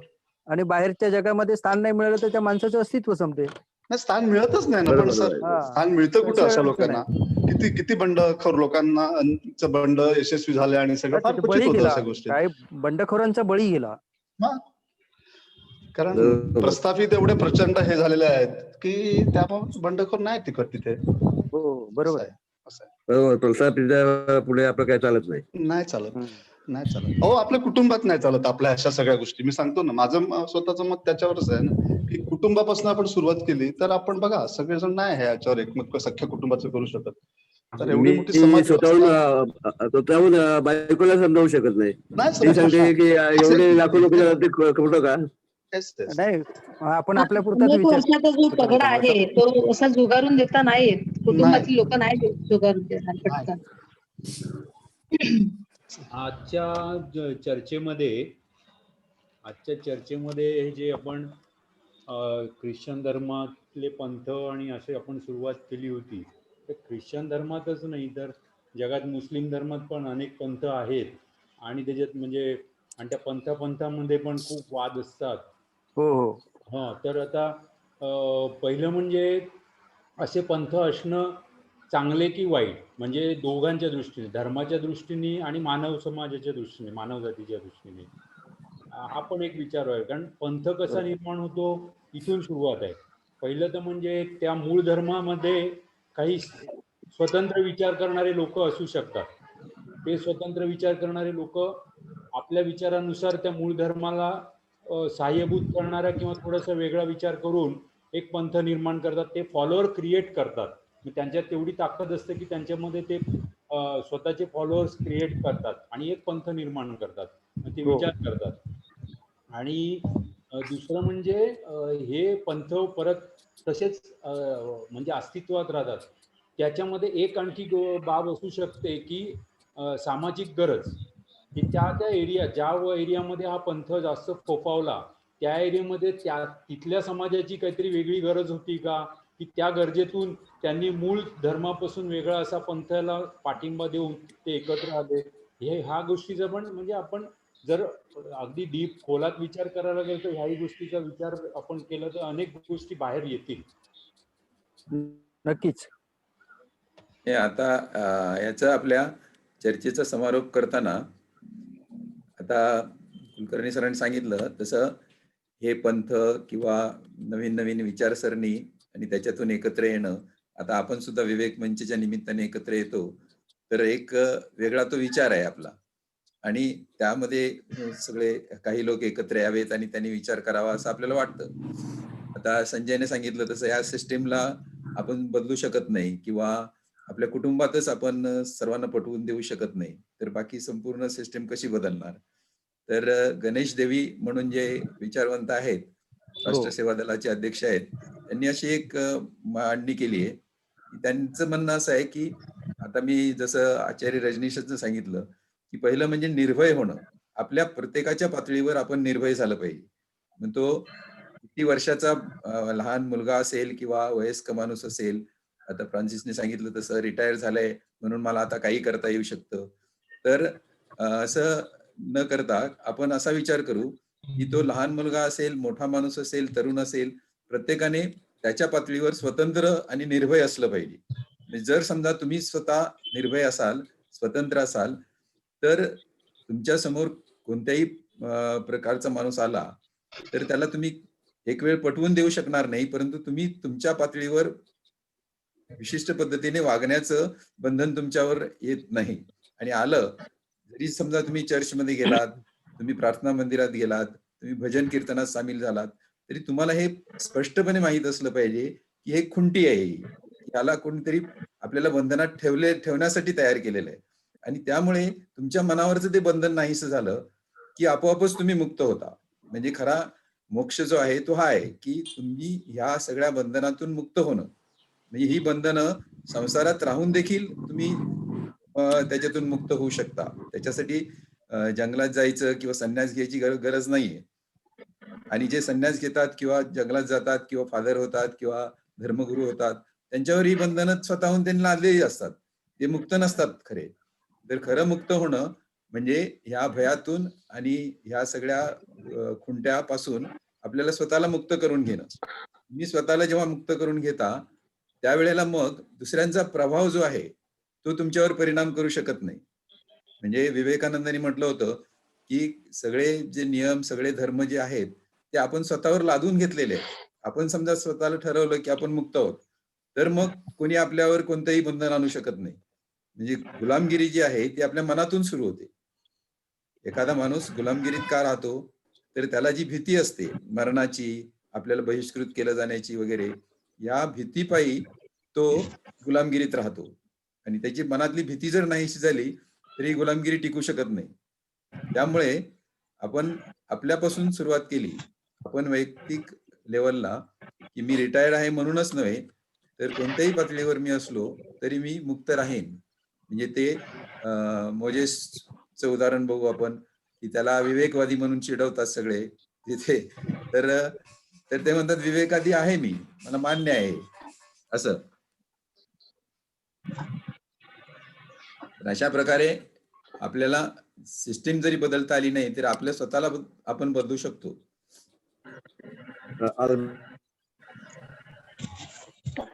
आलमेड सर, हे जे मंदिर, चर्च, मस्जिद वगैरे हे सगळं पुरोहित वर्गाच्या उदरनिर्वाहाची साधने आहेत. जेव्हा पुरोहित वर्गाच्या उदरनिर्वाहाच्या प्रश्नाला पर्याय सापडेल त्यावेळेस बराच बदल झालेला दिसेल. नाही, तो पर्याय आता हळूहळू निर्माण होतोय. आता तुम्ही म्हणता ना, व्हायला पाहिजे. हा, ही दुहेरी गरज आहे. म्हणजे केवळ फादर लोकांची, पुरोहितांची किंवा प्रार्थना मंदिरं चालवणाऱ्यांची गरज आहे असं नाही. लोक जिथे जातात त्या लोकांची पण गरज आहे. काय गरज आहे की आपल्या मनामध्ये आपल्या एकटेपणाची भीती आहे. आपल्याला समूहात राहायचं आहे. माणसं वेगवेगळे समारंभ, कार्यक्रम जे आयोजित करतात ते कशासाठी करतात? त्यांना एकत्र यावं असं वाटतं. काय एकत्र यावं असं वाटतं? की आपला मानव समाज जो आहे तो सोशल ॲनिमल म्हणतात आपल्या माणसांना. ते सोशल ॲनिमल जो आहे त्याला एकटं राहण्याची भीती वाटते. त्याला सगळ्यांच्या सोबत राहावंसं वाटतं. तुम्ही जेव्हा सगळ्यांच्या सोबत असता तेव्हा तुमच्या मनातून ही एकटेपणाची, मरणाची भीती नाहीशी होते. मग हे जे आहे हे टाळण्यासाठी माणूस मंदिराचा आश्रय घेतो, समारंभाचा आश्रय घेतो, लग्न कार्यक्रम करतो, मरणानंतरचे कार्यक्रम करतो. हे सगळं का करतो? तर एकत्र येण्याचं काहीतरी निमित्त शोधतो तो. मग आता ह्याच्यावर पर्याय जेव्हा निघेल, ते एकत्र येण्याचे निमित्त जे आहे ती बदलतील. म्हणजे तुम्ही असं प्रार्थना मंदिरात एकत्र येण्याऐवजी एखाद्या मैफिलीत एकत्र याल, एखाद्या चर्चासत्रात एकत्र याल, तेव्हा तुमच्या मनामध्ये तुम्हाला जी भीती आहे ती टाळता पण येईल आणि त्याच्यामधून तुमचा काही व्यक्तिमत्वाचा विकास देखील साधता येईल. दुसरी बाजू अशी की हे लहानपणापासून आपल्यावर जे संस्कार केले जातात, म्हणजे हे धार्मिक लोक जे आहेत ते आपल्याला लहानपणीच पकडतात आणि लहानपणीच ते आपल्या डोक्यामध्ये ह्या खुंट्या ठोकून देतात. म्हणजे देव धर्म सगळं कसं ईश्वराने निर्माण केलंय ही जी खुंटी आहे ही आपल्या डोक्यात जरी ठोकलेली असली तर आपल्याला जर कळलं हे की हे चुकीचं आहे तर आपण आपल्या पुढे येणाऱ्या पिढ्यांमध्ये या खुंट्या ठोकणार नाही. हे असं म्हणतात की जपानमध्ये लहान मुलांना हे शिकवलं जात नाही की तू अमुक धर्माचा आहे आणि त्यामुळे जपानमध्ये मोठी झाल्यानंतर मुलं म्हणजे वयात आल्यानंतर आपल्याला हवा तो धर्म निवडतात किंवा कोणत्याही धर्माशिवाय देखील राहतात. आपल्याकडे काय केलं जातं, लहानपणीच त्यांना हे सगळं विश्व देवाने निर्माण केलंय, देवाच्या शिवाय काही चालणार नाही, आपण त्याच्यावर विश्वास ठेवला पाहिजे, परीक्षेत पास व्हायचं असेल तरी पण देव पाहिजे, आपल्याला संकटातून मुक्ती पाहिजे असेल तरी देव पाहिजे, हे सगळं लहानपणी लहानपणी धर्मात आपण प्रवेश. त्यांच्या डोक्यात बसवतो आणि मग काय होतं सर हा याचा अर्थ सर काल एक आर्टिकल कुठे मी वाचलं पुस्तक हा सर हा काल एक आर्टिकल वाचलं एका हिंदू मुलीनी मुसलमान मुलाशी लग्न केलं तर त्यांचं जे बाळ झालं त्याला शाळेत पाठवण्याला बघत होता की कोणत्या शाळेत, तर तिथे गेलं ते सरस्वतीचं, इथे गेलं ती हे असं करून करून त्याला शेवटपर्यंत शाळा सापडलीच नाही की पहिल्यांदा त्या मुलाला गुंतवलं त्या ह्याच्यातच. हा मग तेच आवाज येतो आर्टिकल मी माझा? टाकलं होतं ते आपल्या विवेक हा मंचवरच. बरोबर करेक्ट. हा ते मतीचे महत्व तेच आर्टिकल महत्वाचं आहे. हा हा मग बोला त्यामुळे त्याच्यावर बोला. आता ही जी यंत्रणा आहे, आपल्या आजूबाजूचे जे लोक आहेत ना ते कोणत्या तरी धर्माचे आहेत, कोणता तरी धर्म पाळणारे आहेत. ती शाळा सरकारी असो किंवा कोणती अशी संस्थेची असो, त्या शाळेमध्ये जे शिकवणारे शिक्षक आहेत ते कोणता तरी धर्म पाळणारे आहेत आणि त्यामुळे कुठेतरी प्रार्थना सभा आयोजित केली जाते किंवा कुठल्यातरी संस्काराच्या नावाखाली जेव्हा शिकवलं जातं तेव्हा त्याच्यामध्ये तुकारामाचा अभंग येतो किंवा दासबोधामधील विचार येतात किंवा असं काहीतरी येतच की जे धर्माशी निगडीत आहे. म्हणजे जर आलं तर हरकत नाही, परंतु ते सगळ्या धर्माचं यायला पाहिजे, तसं येत नाही, एकाच धर्माचं येतं. म्हणजे ख्रिश्चनांच्या शाळेमध्ये ख्रिस्ती धर्माचं, हिंदूच्या शाळेमध्ये किंवा हिंदू शिक्षक हिंदू धर्माचं शिकवतो आणि ते जे आहे ते परिणाम काय करतं की एकच धर्म खरा आहे की आपल्याला जो शिकवला जातो तोच सत्य आहे, बाकीचं सगळं खोटं आहे. आणि याच्यातून मग ग्रंथ प्रामाण्य निर्माण होतं, वादावादी निर्माण होते आणि हे सगळं टाळायचं असेल तर लहान मुलांना अगदी सुरुवातीला हे जे धर्म शिक्षण दिलं जातं, ज्याला आपण संस्काराचं शिक्षण म्हणतो, तोच भ्रम आपल्या डोक्यातून काढून टाकला पाहिजे. तर ते धार्मिक शिक्षण नसून ती एक प्रकारची खुंटी ठोकतो आपण, त्याला बंधनात टाकतो, म्हणजे त्याच्यावर गुलामगिरी लादतो लहानपणीच.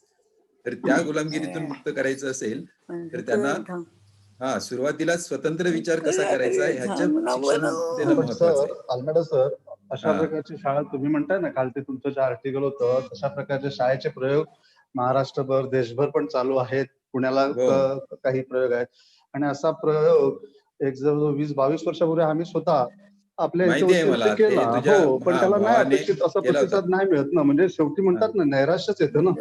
ती शाळा आम्हाला दुर्दैवाने 10 वर्ष 2009 ला बंद करावी लागली 12 वर्षांनी. बरोबर. असा सगळा ती विषय आहे. अक्षरनंदनची शाळा आहे पुण्याला, ती तशाच बरोबर. प्रकारची आहे. हो, हो. शोभाताई गोखले चालवतात. त्याच्यानंतर गुरुकुल पण आहे. प्रयोग आपण संजीवन लर्निंग सेंटरच्या नावाने केला ओसी मध्ये भुईगावलाच. पण तिथे नाही त्याला अपेक्षित यश मिळालं. असं आहे. वेगळं काय? नाही, म्हणूनच आता वैयक्तिक लेवलला संजय, हा बोला ना सर. तुमच्या घरामध्ये समजा तू ठरवलं की आपण आपल्या मुलावर जे काही संस्कार करतो, शेवटी काय असतं, जास्तीत जास्त परिणाम पालकांचा होतो, नंतर शिक्षकांचा आणि नंतर धर्मगुरूंचा. तर पालक ज्या पद्धतीने आपल्या मुलाशी डील करतात, पालक जर सांगत असतील की जे गुरुजी सांगतात, धर्मगुरू सांगतात ते बरोबर आहे, त्यांना मान दे, त्याच्याप्रमाणे वाग, तर मुलं तशीच वागणार. बरोबर परंतु पालक हा पहिला गुरु असतो, आई बरोबर किंवा वडील. तर इथूनच आपण सुरुवात केली, तर माझं मी उदाहरणच सांगतो की माझ्या मुलांना मी कोणत्याही प्रकारचं धार्मिक शिक्षणाचा आग्रह केला नाही. ते जरी चर्चच्या शाळेत जात असले, सगळं करत असले, तरी पण असं कधी मी म्हटलं नाही की हेच आपलं बरोबर आहे, ही चर्चच जे सांगितलं जातं ते खरं आहे. आणि त्यामुळे त्यांच्या डोक्यावर तसं काहीच बंधन राहिलं नाही. म्हणजे आता ते माझ्याबरोबर बोलतात किंवा मी त्यांच्याबरोबर बोलतो, तेव्हा ते असं कधीही आग्रह धरत नाहीत, की आपलाच धर्म मोठा आहे किंवा आपणच श्रेष्ठ आहोत किंवा लग्न करताना आपल्याच धर्मातील मुलीशी केलं पाहिजे. म्हणजे हे आपण करायला पाहिजे. नाही म्हणजे आपण सर, जर तुम्ही म्हणताय ना, हां, माझ्या कुटुंबामध्ये पण अशाच सगळ्या प्रकारचं आहे. पण प्रॉब्लेम कुठे होतो माहितीये का? हां, समाज व्यवस्था अशी आहे की जेव्हा एखाद्या समाजाशी म्हणजे सामाजिक ह्याच्यामध्ये जेव्हा सहभाग मुलांना घ्यायचा असतो ना, हां. तेव्हा त्यांच्यामध्ये ती एक हेट्रेड ही जी हे केली जाते. त्यांची काय म्हणतात ती अवहेलना केली जाते ना, की तुम्ही काहीतरी वेगळा विचार करता, तुमचं काहीतरी वेगळंच असतं वगैरे अशा पद्धतीने त्यांना हो. थोडंसं एकलं पाडण्याचा मग अशाने पण काही प्रश्न उपस्थित होतात ना. म्हणजे मी होतात, बरोबर माझ्या आहे. मुलांच्या बाबतीत आता माझी मुलगी खूप ऍक्टिव्ह आहे. तर त्या बाबतीमध्ये मी तिला बघितलं ना, म्हणजे ती चर्चशी निगडीत संघटनांमध्ये, युथमध्ये वगैरे गेल्यानंतर असे आपल्यासारखे विचार जर तिथे मांडायचा तिने प्रयत्न केला, तर काय तुम्ही काय स्वतः जरा तुम्ही शहाणे आहेत तुम्ही जरा जास्त असं तुमची फॅमिली सगळं असंच काहीतरी विचित्र. हे कुठे काय चालतं का? असं का तसं? मग अशाने मुलं पण थोडीशी हे होतात. सो हे म्हणतात ना, प्रवाहाविरुद्ध एवढं पण म्हणजे सोपं नाहीच आहे. असं कुठेतरी मला आपल्याला वाटतं त्यांच्याशी थोडंसं जुळून घ्यावं लागतं. हो, त्याचं एक कारण असं असू शकतं संजय, की जेव्हा समाजात जो काही पगडा असतो तो कधी असतो, की पूर्ण आपण जेव्हा त्या समाजाचा ॲक्टिव्हरित्या भाग असतो. म्हणजे जेव्हा आपण गावात राहतो, जसं वसईमध्ये जर राहत असू, आपण त्या समूहाचा ॲक्टिव्हरित्या पार्ट आहोत आणि बरोबर. त्यामुळे त्या समूहात जे काही धर्मपालन आहे त्याचे आपलं प्रचंड दबाव किंवा प्रेशर आपल्यावर असतो. परंतु जर आता माझा असा वैयक्तिक अनुभव असा आहे, की आम्ही जेव्हा पुण्याला गेलो म्हणजे 2-3 वर्षापूर्वी, तर आम्ही जिकडे राहतो, तिकडे आजूबाजूला सर्व धर्मीय लोकं राहतात.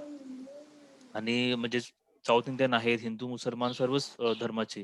आणि नंतर आम्हाला हळू जाणवू लागलं, की आपण उगाचच अशी भीती मनात म्हणजे आम्ही एवढे एज्युकेटेड असूनही आणि आम्ही कॉलेजमध्ये इतर लोकांबरोबर मिसळूनही आम्हाला असं वाटलं, की आपण आतापर्यंत उगाच अशी भीती बाळगली होती, की हे मारवाडी लोकं, गुजराती किंवा हिंदू किंवा साऊथ इंडियन लोकं ही म्हणजे काहीतरी वेगळी आणि बापरे!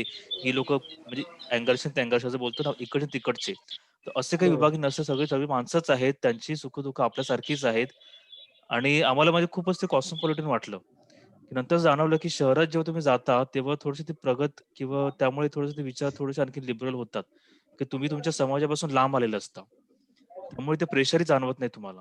नाही पण मुळात मुद्दा तोच आहे ना, म्हणजे असं हां. कॉस्मोपॉलिटन एरियामध्ये किंवा तुम्ही जेव्हा समाजापासून लांब जाता, शहरात जाता, कुठेतरी बाहेरच्या शहरात जाता, तेव्हा ह्या सगळ्या गोष्टीचा तेवढा तुम्हाला इम्पॅक्ट पण जेव्हा आपण लोकली राहतो ना, लोकल समाजामध्ये राहतो ना, तर त्याचा पगडा आणि त्याचं सगळं एवढं प्रचंड असतं, की ते भेदणं ते तेवढं पण म्हणजे सोपं नाही. त्याची किंमत प्रचंड मोजावी लागते. खरं आहे, खरं आहे. आणि लक्षात ना. त्यासाठी जेव्हा तुम्ही जसं अगोदर म्हटलं की सिस्टममध्ये बदल करणं इतकं सोपं नाही. कारण पोप जे वक्तव्य करतात ते इथले पॅरिश प्रीस्ट जरी म्हणाले तरी लोकांना ते पटलं पाहिजे वगैरे.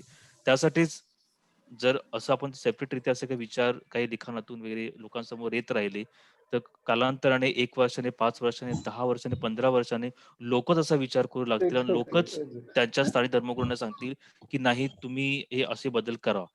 तर थोडक्यात ही चळवळ वरून खाली झिरपण्यापेक्षा खालून वर कशी जाईल, बरोबर. हेच थोडंसं आपल्याला बघावं लागेल. खालून वरती. बरोबर. हं. आणि नाही हे नाही आपण तोच प्रयत्न डॅनियलने करतोय. म्हणजे सांगितलं आता ते ह्या बरोबर मला आहे. जो काही अनुभव आला आमच्या शाळेच्या संदर्भात, की फ्रान्सिस डाबरे बेळगावचे जे आहेत आता चर्चेमध्ये सहभागी त्यांना त्याचा अनुभव आहे. कारण त्यांचा मुलगा पण होता आमच्या शाळेमध्ये. परंतु म्हणजे त्याची किंमत आज 10-12 वर्षानंतर पण आम्ही मोजतोय ना, असं आहे. आणि म्हणजे कुठल्या पण लेव्हलला जाऊन काही आरोप किंवा केलं तर त्याचा शेवटी इम्पॅक्ट जो असतो, तो कुठल्यातरी आपल्या म्हणजे मनावर सतत राहतो. मग असं काही नवीन दारिष्ट करायला मग मन धजावत नाही असं होतं. बरोबर हो. ना? पण बदल हे करताना समाजामध्ये हा अनुभव आहे ना. आता महात्मा फुले म्हणा, त्यांची पत्नी, त्याच्यानंतर कर्वे, तर ह्या लोकांनी समाजामध्ये बदल करताना त्यांना पण हेच हे face सगळं करावं लागतं. एक्झॅक्टली सर, आणि बरोबर आहे त्यामुळे सर, तुम्ही कुलकर्णी सर. पहिला म्हणजे जर आपण मनावर घेतलंय आपल्याला बदल करायचा आहे, तर मग ह्याची मानसिक तयारी करायला लागेल, या त्रासाची पण आणि या सगळ्या गोष्टीची.